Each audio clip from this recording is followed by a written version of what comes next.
వేదికపైన ఆసీనులైన మనందరికీ స్ఫూర్తిదాయకమైన నాయకులు, మన గౌరవ ప్రియతమ భారత ప్రధాని నరేంద్ర మోదీ గారికి 5 కోట్ల ప్రజల తరపున, మనందరి తరపున వారికి మనస్ఫూర్తిగా హృదయ నమస్కారాలు తెలియజేసుకుంటూ స్వాగతం పలుకుతున్నాం.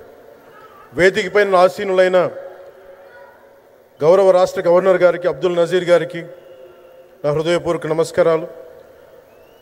రాష్ట్రాన్ని ఒక తరం కాదు, ఒక ఎన్నికలు కాదు, 5 సంవత్సరాలుగా ఒక తరం కోసం ఆలోచించే నాయకులు శ్రీ నారా గౌరవ ముఖ్యమంత్రి శ్రీ నారా చంద్రబాబు నాయుడు గారికి హృదయపూర్వక నమస్కారాలు.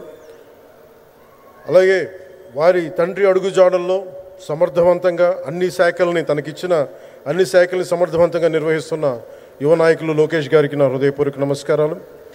వేదికపైన ఆసీనులైన కేంద్ర మంత్రివర్యులందరికీ, సహచర మంత్రివర్గ సభ్యులకి, ఇక్కడికి విచ్చేసిన శాసనసభ్యులందరికీ పేరు పేరు నా హృదయపూర్వక నమస్కారాలు.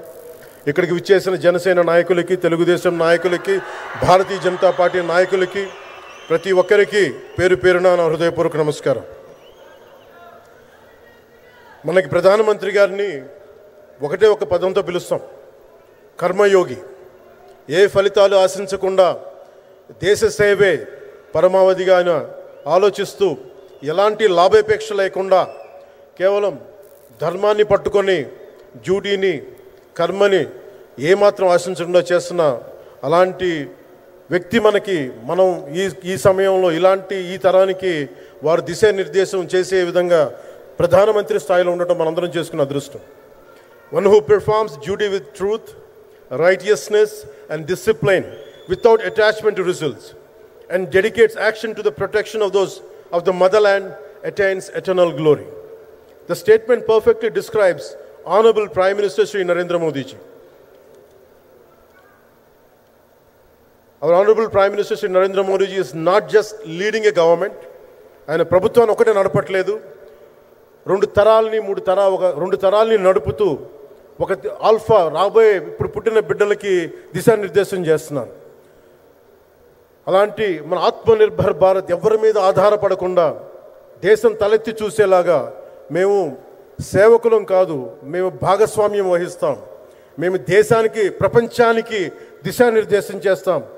భారత్ అగ్రగామి, అంతేగాని కూర్చోబెట్టి చేతులు మడుచుకొని మేము భయపడతా ఉండే దేశం కాదు. తలెత్తుకొని పొగరగా, ఒక దేశపు జెండా ఎంత పొగరుగా ఉంటుందో అంత పొగరుతోటి భారతదేశాన్ని ప్రపంచ పటంలో నిలబెట్టిన మోదీ గారు మనకి ఈ రోజున ఈ కార్యక్రమానికి విచ్చేసి, ప్రత్యేకించి మొన్న గూగుల్ వచ్చింది, అలాగే ఈ రోజున ముఖ్యంగా దాదాపు 13,000 కోట్ల పైచిలుకుతోటి ఈ రోజున మనకి పెట్టుబడులు వస్తూ ఉన్నాయి.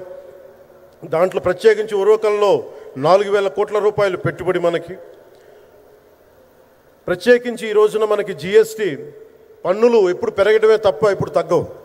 అలాంటి పన్నుల భారాన్ని మనకి మోదీ గారు వచ్చాక దాదాపు ప్రతి కుటుంబానికి సంవత్సరానికి, ఇందాక సోదరు లోకేష్ గారు చెప్పినట్టుగా, ఒక 20,000 రూపాయలు ఆదా చేసుకునే అవకాశం కలుగుతుంది.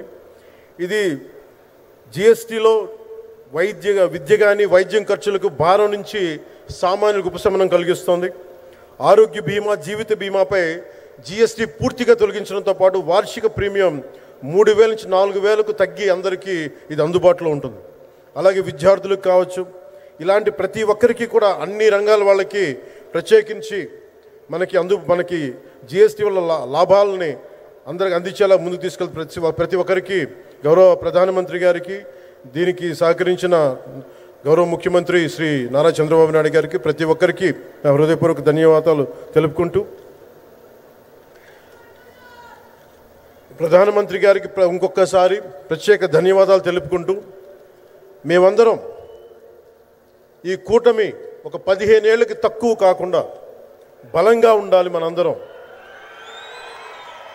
ఎంత బలంగా ఉండాలి అంటే, ఇది తప్ప ఇంకెవరికి ఏది రాదు. ఇబ్బందులున్నా ఉన్నా తట్టుకొని నిలబడి, ఎందుకంటే ఈ రోజున ప్రధానమంత్రి గారు మనకు వచ్చి అండగా ఉన్నారంటే ఈ పెట్టుబడులను కానీ, ఈ నమ్మకాన్ని కానీ ఎటు మాత్రం సడలించకుండా మేము ముందుకెళ్తామని మీ అందరికీ తెలియజేసుకుంటూ, అందరం సమిష్టిగా పనిచేస్తాం. ప్రధానమంత్రి గారి నాయకత్వంలో గౌరవ ముఖ్యమంత్రి నారా చంద్రబాబు నాయుడు గారి స్ఫూర్తితోటి ఆయన నాయకత్వంతో ముందుకెళ్తాం. మేమందరం మీ ఆకాంక్షల్ని, వచ్చే తరం ఆకాంక్షల్ని ముందుకు తీసుకెళ్తామని తెలియజేసుకుంటూ సెలవు తీసుకున్నాను. జై భారత్, జై హింద్.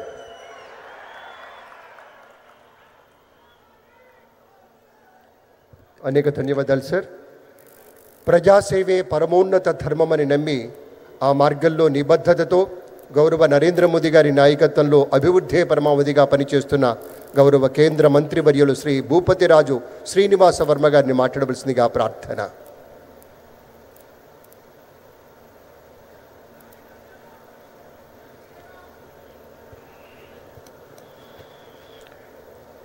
గౌరవ ప్రధాని మంత్రి, భారతదేశాన్ని వికసిత భారత్ దిశగా నడిపిస్తున్నటువంటి మన ప్రీతమ నాయకుడు శ్రీ నరేంద్ర మోడీ గారికి, గౌరవ రాష్ట్ర గవర్నర్ శ్రీ నజీర్ గారికి, అప్పుల్లో కూరుకుపోయినటువంటి ఆంధ్రప్రదేశ్ రాష్ట్రాన్ని చక్కటి విజన్తో ముందుకు తీసుకెళ్తున్నటువంటి గౌరవ రాష్ట్ర ముఖ్యమంత్రి నారా చంద్రబాబు నాయుడు గారికి, రాష్ట్ర ఉప ముఖ్యమంత్రి జనసేనాధిపతి అయినటువంటి శ్రీ పవన్ కళ్యాణ్ గారికి, వేదికపై ఉన్నటువంటి గౌరవ కేంద్ర మంత్రులు, రాష్ట్ర మంత్రులు, ఇతర ప్రజాప్రతినిధులకు, వేదిక ముందున్నటువంటి అశేష ఆంధ్ర రాష్ట్ర